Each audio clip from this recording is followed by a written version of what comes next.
Okay, so in the last section, we briefly introduced rate law. We're going to spend a lot more time with rate law today. And also, I'd say that of the two sections so far, this one's definitely going to be a lot more important for the test and for the AP exam. Very, very likely, close to 100% likely, that you're going to get questions about this rate law idea. Okay, so what is a rate law? Why would you want to use a rate law? Rate laws are going to give you a relationship between the initial rate, that's typically the fastest rate that you would have for a chemical reaction, and you'd be able to use this, maybe like a chemical engineer might be able to use this at a facility somewhere to try to manipulate a chemical reaction to make it go faster or slower, depending on what they're trying to do. So a rate law is going to look like when we're done. That is a generic rate law. That rate law would work for a particular reaction, a reaction that has two reactants, A and B. And if you notice, the chemical reaction has lowercase a's and b's for the coefficients, but over here in the rate law, those aren't little a's and little b's, they are x's and y's. They are different, they're exponents, and they have no relationship at all to the balanced chemical equation. And that's the part that we're going to have to figure out how to express numerically in this section here. So I definitely mentioned that the coefficients and those exponents have no relationship. Could they end up being the same numbers? They could be, but they are no way hard and fast that they have to be the same. And we're going to call those x's and y's order of reaction. If you wanted to know the overall order of reaction, you would just add those up. And so that would be, I think, an easy question if we already had the answer of what x and y is, to just add those two up. Very important, very important. The orders of reaction, these x's and y's, they need to be determined experimentally. So someone has to go through and perform a chemical reaction. They could measure the rate of that chemical reaction and then maybe do another couple reactions, the same reaction but maybe change some concentrations, and see how that affects the rate. And knowing that data, then they can use that to figure out this order of reaction and then a rate law. And again, once a rate law was complete, then you could give that to a organic chemist, a chemical engineer, anyone else that is dealing with chemical reactions where the speed of the reaction is important to them, and they'd be able to manipulate that. And important point here, if you're trying to manipulate a chemical reaction, you're really trying to make the reaction go faster or slower, and the only way you're going to be able to do that, at least in this context right now, is by changing the amount of reactant. So this is going to be, these rate laws are going to be about the reactants. They're not going to have any bearing to the products.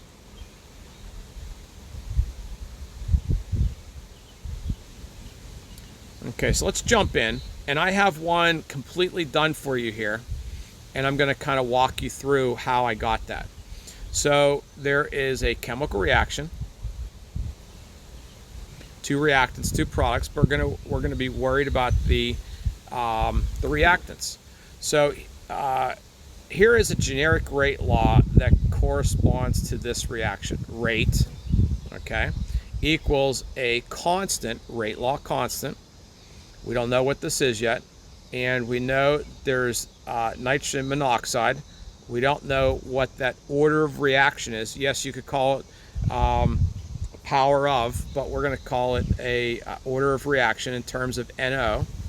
And then we have another reactant, hydrogen gas, and then it's going to have its own order of reaction. That's a generic rate law. So in this question, we're going to have to develop a method to figure out these items. Okay? So we're not going to have to figure out these items. Why? Because someone else before me has gone and experimentally mixed a certain molarity of NO and a certain molarity of H2 and determined what that initial rate was. So let's go back to the blue here. Okay, so it looks like this particular scientist, student, whoever, performed 3 experiments. Experiment 1, experiment 2, and experiment 3. And they were able to develop some method to measure the rates of those reactions. And there were times where they changed the concentrations, and there were other times, if you notice, that they didn't change the concentrations. And that may not be obvious why they did that, and we'll explain it in a second here. Okay, so here's my generic rate law, which I had mentioned before. And we're going to do something like this. I wrote out those, and that may not be obvious where that came from, so I'm going to write it here. So in experiment 2, there's a rate. There's a rate law. There's a concentration. And there is another concentration. Then we're going to divide that by another experiment with a rate. In this case, they picked these folks, not these folks, me, picked experiment 1 to put on the bottom. Rate constant, a concentration of NO, and a concentration of H2. Okay, so I'm just going to walk you through this particular experiment 2. They plucked out those pieces of information. Let's go back and make sure that that's the right information. So it says 5.0 here. Let's change that. That must have been a misprint. 5.2. Okay. So 5.2 was the rate. 5.2 times 10 to the negative fifth was the rate. Rate law constant K. Here is 10 times 10 to the negative third right there. And then 2 times 10 to the negative third right there.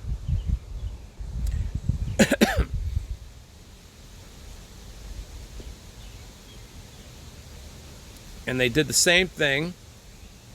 They go and find all those values that deal with experiment number 1, and they put them on the bottom of that fraction. So what happens here? You might get some things to cancel. What is 2 times 10 to the negative third to the y divided by 2 times 10 to the negative third to the y? Well, it's 1, so it cancels. What's the rate law constant divided by the rate law constant for the same reaction? 1, so that cancels. So what we have here is a numeric division, and then we have a numeric division to the x power. So when you do that math, you get that. So 5.2 times 10 to the negative fifth divided by 1.3 times 10 to the negative fifth is approximately right around 4. These numbers don't always work out perfect. That's okay, because these are experiments. When you do things experimentally, it's not going to always work out perfect. But it's about 4. And then 10 divided by 5, yeah, you got the 10 to the negative third, but it's 2 to the x. So therefore, we know that the x must be 2, because 2 to the second equals 4. So now we know this part of the rate law. We're going to do now the same thing to figure out that. Now, the trick is to pick experiments where the part you're not solving for cancels. So if you looked at that, they picked experiment 2 and experiment 1 because those had the same concentrations to the Y power. So can we go find 2 experiments where we like that? So again, they picked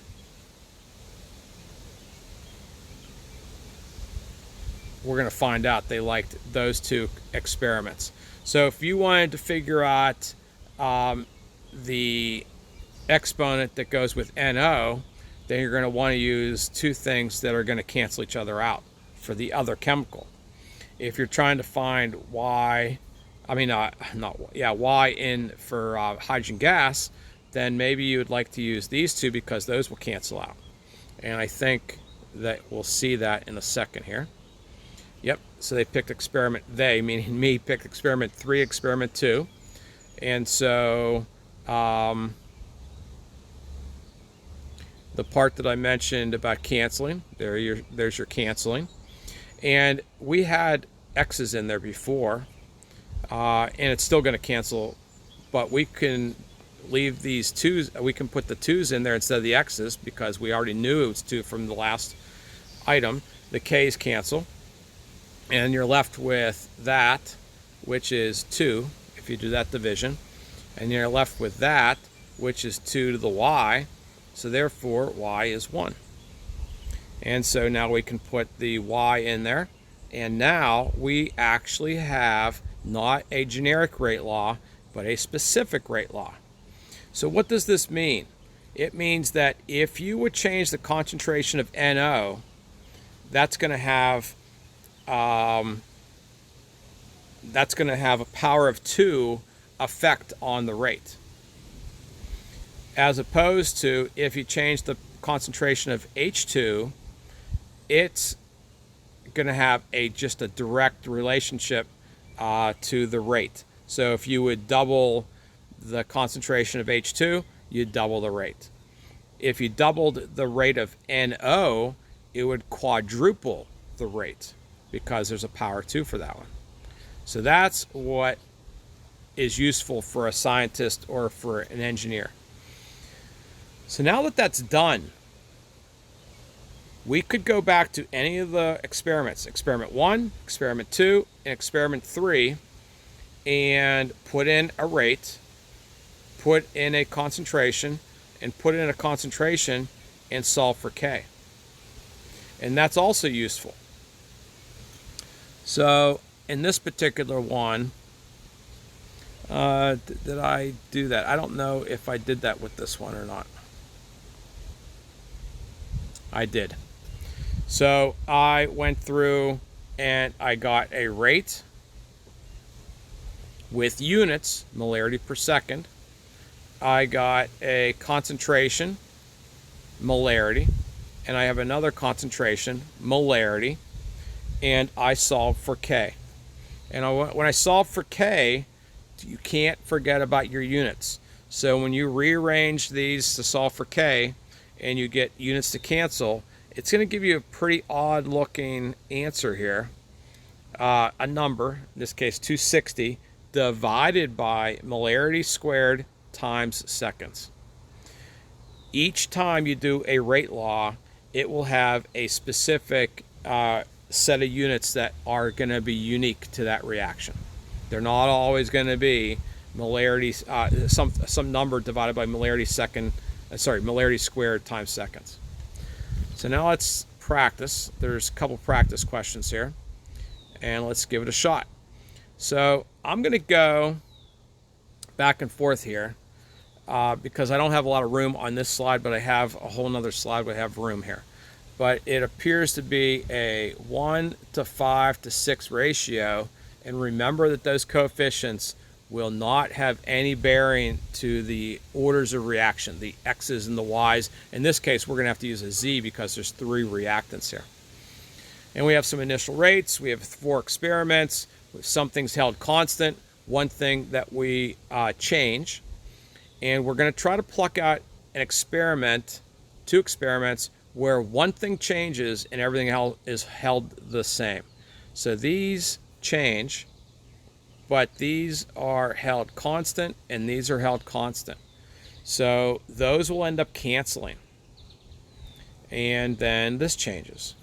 So let's go and give that one a shot. Okay, so first of all, the generic rate law.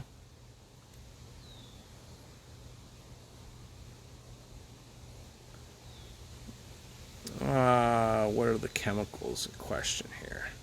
BrO3 minus to the X.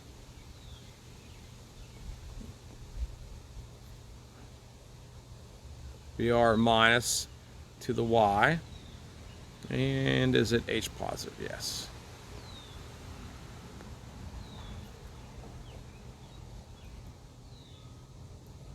To the Z. Okay, so there's our generic rate law. So I picked experiment 2 and I picked experiment 1, again for the reason being that everything else cancels except for the concentrations in the power of X. And then here's the rates. And I'm going to leave all my units out for the time being here because I'm just solving for X. So when you do 0.2 minus 0.2 divided by 0.1, that's going to give you 2. And then 0.468 divided by 0.117, it gives you almost 4. So X is 2. If you show this much work for the test, perfect. So I now have, let's change this. So now I don't have an X right there, I have a 2.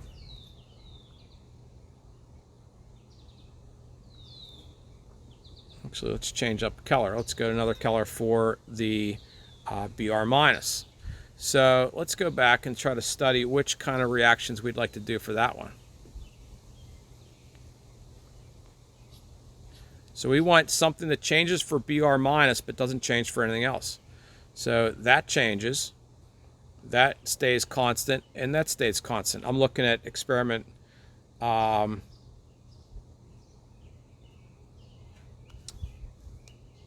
experiment 3 and experiment 2. You know what? I wrote down some things incorrectly with that last one. I was one question ahead of myself. So we're going to go back there and change a couple things here. Sorry about that. So those rates don't go with this question. So let's go back there and change what we have to change. Still, that was right. The rates that go with this, and let's go back to our blue since we're still on that one. It was 1.6 times 10 to the negative third, and over here was 8 times 10 to the negative fourth. Sorry about that, but that is there, and that's going to give you that. So my fault on that one. Okay, so let's go back to our second one. Again, we liked experiment 3 and experiment 2. So I plucked out the concentrations. And then here are the rates that go with those two concentrations.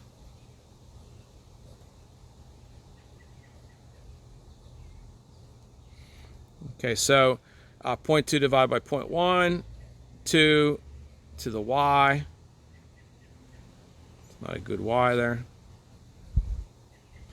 And then 3.2 times 10 to the third divided by 1.6 times 10 to the third is 2.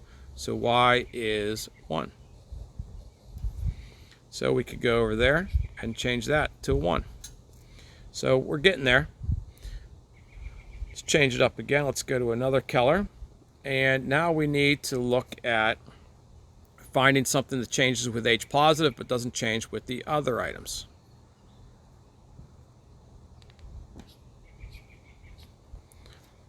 So let's go and do those two.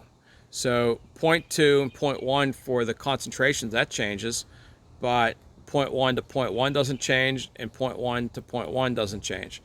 So that would work out perfect. So we had point 2. That doesn't show up very well. Let's not use that color. Let's use red. 0.2 divided by 0.1 to the z equals 3.2 times 10 to the negative third divided by 8 times 10 to the negative fourth.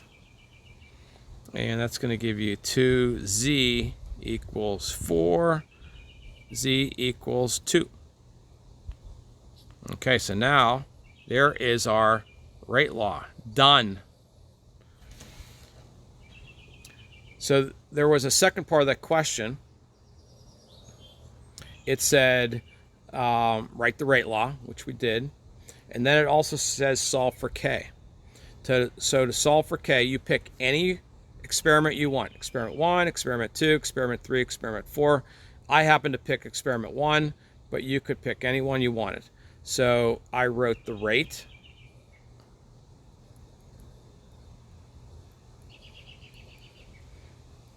We don't know K. We know the molarity of the first chemical, the molarity of the second chemical, and the molarity of the third. Whoops, didn't put the unit in there. The molarity of the third one. And remember, the third one has a power of 2. So rearrange that to solve for K. And when I do that math, that's going to give you 8. But then one of these molarities will cancel, and the rest of them won't. They're going to be, again, on the other side of the equation. So we have a molarity and a molarity squared. Multiply those together, that makes a molarity cubed. And then we never lost the seconds. I think that's going to be a more difficult spot for some of you guys, is to do the units that go with this. Okay, so let's practice another one of those. Very, very, very, very similar. They're all very similar to each other. There's going to be another little wrinkle, because there's a third part of the question that says calculate the initial rate of experiment 5. So to be able to do that, we would have had to determine the rate law correctly and determine the rate constant correctly. And so let's go, and I have again another slide dedicated for all the room to do that. And I'm not going to walk through this quite in the same amount of time I did the last one, to save us a little bit of time here. But I picked experiment 2 and experiment 1 because everything else cancels except for the materials for the first item.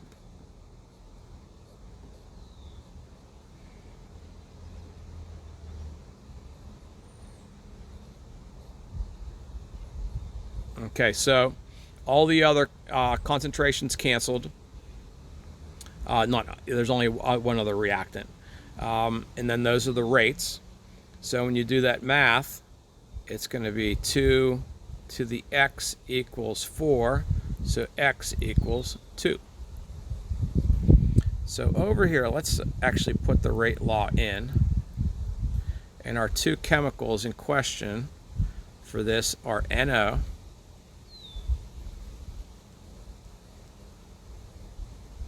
and it was to the x, and Cl2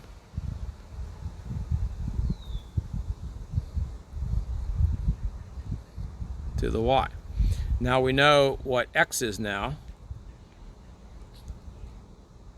so we can put a 2 there.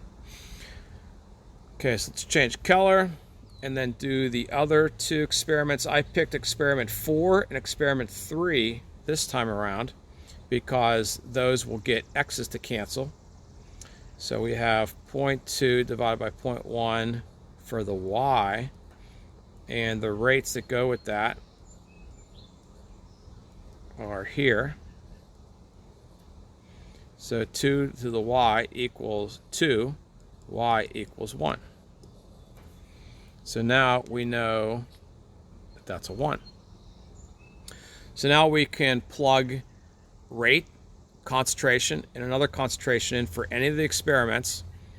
Just make sure you only use experiment 1 or only use experiment 2, so forth, and then you can use that to solve for K.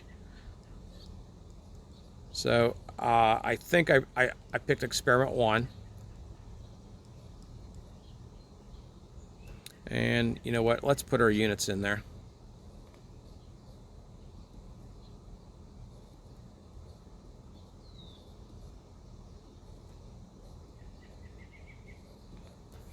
Okay, so rearrange this.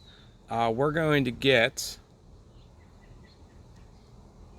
one of our molarities to cancel, but the other one, molarity squared, doesn't cancel. It just gets shifted to the other side. And then the seconds obviously doesn't cancel either. And we're going to get a K value of 120 divided by molarity squared times seconds. So that's what we have so far. And then it says you had to go to experiment 5 to figure out the rate. So now we have all the things to do that. So, well, except rate. We don't know rate, but we know the rate law constant is 120. We know the concentration of the first chemical is 0.3, and it's power 2 because that's the order of reaction. And then 0.3 for the other chemical. Multiply everything else together there.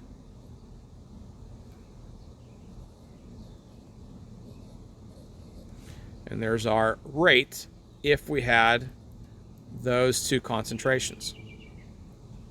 So it's a method, this rate law is a method to either predict something about concentrations or predict something about rates. Not just about manipulating rates or not just manipulating concentrations. And so the rate law we used, the rate constant we used, and we used that to figure out rate in this case. And we have one more of these questions. They're all very similar. The only difference about this one is instead of molarity per second, it's millimeters of mercury per second. That's a pressure unit. So it's the same exact idea. Whoops. So I'm going to write out my work here. You know what? Before I do that, let's write out the generic rate law.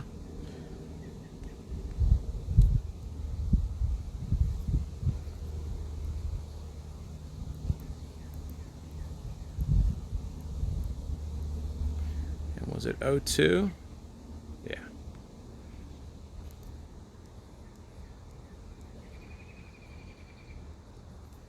Okay, there's a generic rate law. I had to select experiments so I could get items to cancel. I ended up picking experiment 2, experiment 1, and so here's the work for that.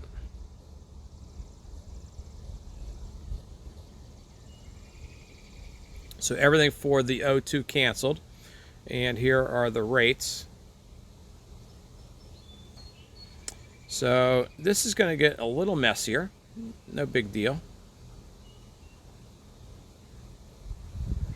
So that may be a little more difficult to kind of think about, but if you did 1.5 to the power of 2, you'd get 2.25.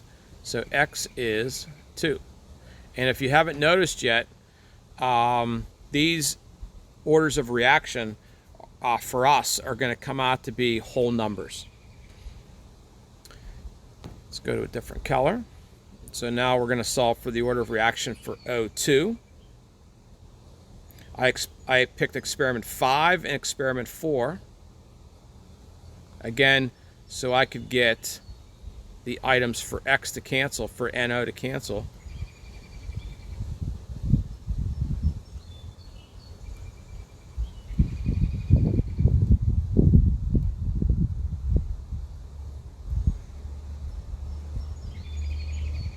And when you do that math, you get 1.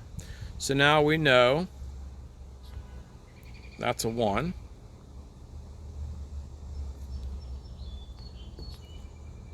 And that's a 2. So now we have our rate law. And by the way, we haven't talked about this yet, but I was telling you about overall order of reaction. And I think this is the easiest part of this, so maybe that's why I overlooked it. If someone asks you the overall order of reaction, you have to add up all the orders of reaction. So 2 plus 1, so overall order is 3. That doesn't come up too often, but if it does, you can mention that. Okay, so now we have a rate law. We could plug that in and solve for a rate law constant. I think again that I picked the first reaction, the first experiment, but didn't have to. That's right, it's not molarity this time. It is millimeters of mercury per second. We don't know K. We have 100 milliliters of mercury to the second and 100 milliliters of mercury to the first. So what will cancel? I think we'll get one of those to cancel. And rearrange that to solve for K.